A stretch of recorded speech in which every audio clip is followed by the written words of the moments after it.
News 18 India. Kashi और मथुरा का मुद्दा बातचीत से सुलझ सकता है। काशी और मथुरा में मंदिर भी अयोध्या की तरह हिंदू पक्ष की बहुत बड़ी मांग है और अब इस पर अजमेर शरीफ की दरगाह के दीवान की तरफ से बहुत बड़ा बयान आया है जिसने हर किसी को उम्मीद से भर दिया है।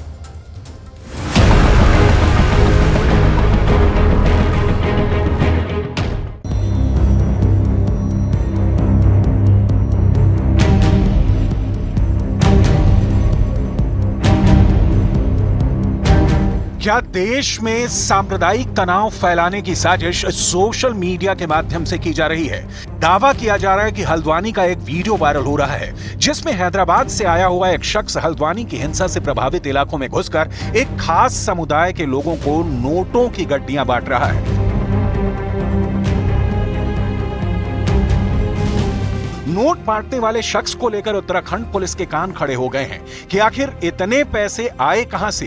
एक बड़े बैग में भरकर नोटों के बंडल एक एक करके एक खास समुदाय के मोहल्ले में लोगों को बांटे जा रहे हैं और नोट बांटने का वीडियो बनाकर सोशल मीडिया अकाउंट्स के माध्यम से फैलाए जा रहे हैं जिसमें नफरत फैलाने वाले कई आपत्तिजनक गीत लगाए जा रहे हैं। अब उत्तराखंड पुलिस ने इन मामलों की जांच शुरू कर दी है।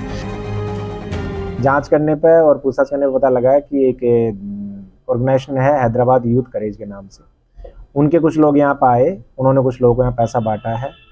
तो ये जो एनजीओ, इसका जो पैसा कहाँ से आया है, किसने इनको पैसा दिया है, कितना पैसा इन्होंने बांटा है और बाकी जो चीज़ें हैं उनकी डिटेल हमने ली है और उसमें जांच कर रहे हैं। देश में सांप्रदायिक तनाव पैदा करने वाले विवादित वीडियो बनाकर डालना सामाजिक सद्भाव के लिए बड़ा खतरा बन चुका है, लेकिन अजमेर शरीफ के दीवान का एक बड़ा बयान सामने आया है।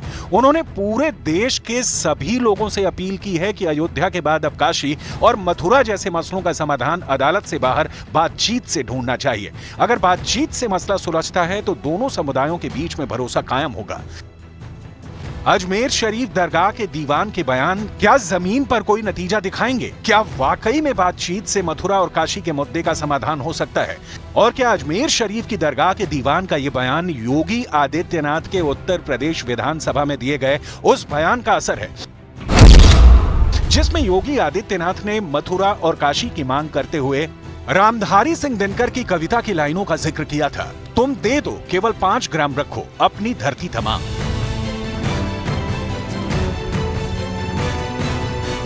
आखिर क्या कहा था योगी आदित्यनाथ ने, ये आपको आगे दिखाएंगे, लेकिन पहले देखिए कि आखिर अजमेर शरीफ के दरगाह के दीवान ने देश के लोगों के सामने क्या प्रस्ताव रखा है। अजमेर दरगाह दीवान आबेदीन साहब है, जिन्होंने सर आप बताएं कि ये जो आपने पहल की है किस तरीके से ये पहल करेंगे और क्या ये संभव है? भाई दोनों धर्म के धर्मगुरु जितने भी हैं, इंटेलेक्चुअल्स जितने भी हैं, हिस्टोरियन जितने भी हैं, उनसे हम पहले सलाह मशवरा करेंगे कि आप इस मसले के ऊपर क्या चीज सामने रखना चाहते हैं और कौन कौन से ऐसे मसले हैं जिसके ऊपर आपसी समझौते के तहत सुलहनामा हो सकता है। कोर्ट के बाहर जब ये सुलहनामा होगा तो दोनों धर्मों के अंदर कटुता कम होगी। क्यों कि कोर्ट के अंदर एक पक्ष के फेवर में हो रहा है, दूसरे पक्ष के फेवर में नहीं हो रहा है, तो दूसरा पक्ष तो कटुता रखेगा। तो इन सब चीजों को दूर करने के लिए कब तक लड़ते रहेंगे? चलिए आप। अजमेर दरगाह के दीवान जयपुर में अखिल भारतीय सूफी सज्जाद नशीन काउंसिल की राजस्थान इकाई की ओर से आयोजित पैगाम मोहब्बत हम सब का भारत सम्मेलन को संबोधित कर रहे थे। उन्होंने कहा कि आज भारत वसुधैव कुटुंबकम की भावनाओं को अपनाकर दुनिया भर में शांति स्थापित करने में अहम भूमिका निभा रहा है।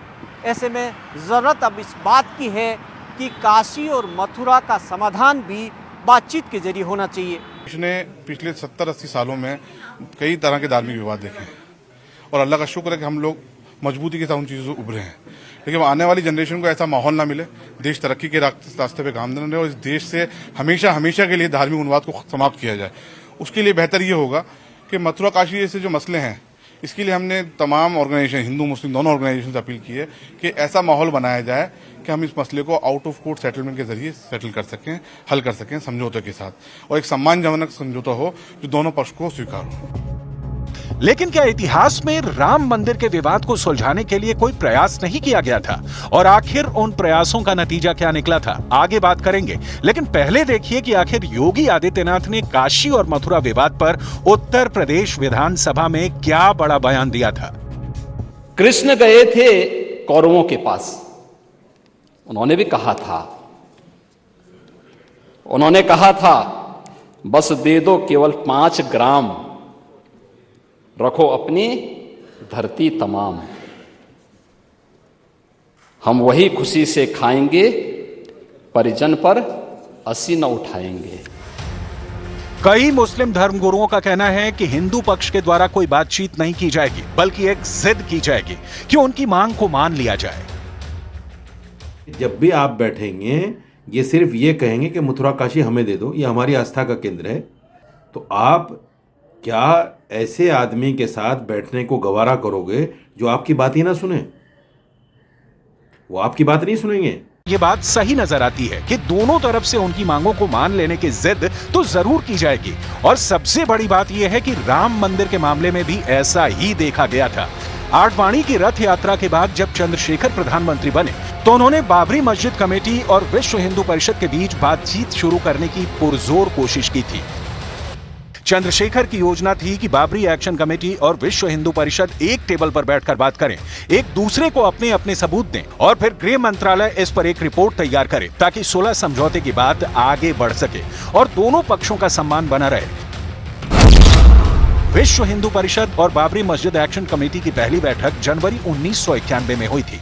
पहली मीटिंग में यह तय हुआ था कि दोनों पक्ष अपने अपने सबूत देंगे। दूसरी मीटिंग में सबूतों का आदान प्रदान किया गया था। दूसरी मीटिंग में दोनों पक्षों की तरफ से अपने अपने इतिहासकार और पुरातत्वविद भी शामिल हुए थे। 1990 के दशक में राम मंदिर के मसले पर हिंदू और मुस्लिम पक्ष के बीच जो बातचीत हुई थी, उसके मुताबिक वीएचपी की तरफ से अंग्रेजों के गैजेटियर, विदेशी यात्री और पुरातात्विक सबूतों के विवरण सौंपे गए थे। इसके अलावा अवध के नवाब के जमाने के दस्तावेज भी रखे गए थे, जिसमें लिखा था मस्जिद जन्म स्थान। इसके खिलाफ बाबरी मस्जिद एक्शन कमेटी ने अपनी तरफ से सबूत दिए थे। लेकिन मस्जिद एक्शन कमेटी और विश्व हिंदू परिषद के बीच बातचीत आगे नहीं बढ़ सकी। दोनों पक्षों की आखिरी मीटिंग फरवरी 1990 में होनी थी, लेकिन बाबरी मस्जिद एक्शन कमेटी बैठक में शामिल नहीं हुई।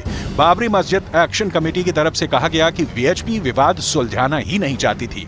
हालांकि बाबरी मस्जिद एक्शन कमेटी की तरफ से यह जरूर माना गया था कि अगर मस्जिद के नीचे मंदिर का कोई ढांचा मिलता है तो वो वीएचपी की मांगों पर विचार कर सकते हैं।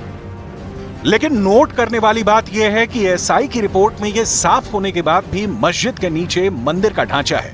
मस्जिद कमेटी ने अपना दावा नहीं छोड़ा था, यानी बातचीत का पुराना अनुभव बहुत कड़वा रहा है। अगर काशी और मथुरा के मसले को सुलझाने की पहल शुरू होती है तो इसमें एक और चीज आड़े आ सकती है, और वो है राजनीति। दरअसल जो भी राजनेता या व्यक्ति इस मामले को सुलझाने में सफल हो जाएगा, उसका कद देश में बड़ा हो जाएगा और फिर उसको पीछे धकेलने की पूरी कोशिश भी हो सकती है। ठीक ऐसा ही पूर्व प्रधानमंत्री चंद्रशेखर के साथ भी हुआ था। बाबरी मस्जिद एक्शन कमेटी और विश्व हिंदू परिषद के बीच बातचीत आगे बढ़ पाती और कोई समाधान निकल पाता, इससे पहले ही राजीव गांधी को उनके करीबियों ने सलाह दी कि अगर चंद्रशेखर ने इस विवाद का हल निकाल दिया तो उनका कद राजनीति में काफी बढ़ जाएगा। जिसके बाद एक मामूली से जासूसी विवाद में राजीव गांधी ने चंद्रशेखर सरकार से अपना समर्थन वापस ले लिया और फिर से लोकसभा के चुनाव हुए। हालांकि फिर भी कई धर्मगुरुओं ने बातचीत से मुद्दे को सुलझाने का स्वागत किया है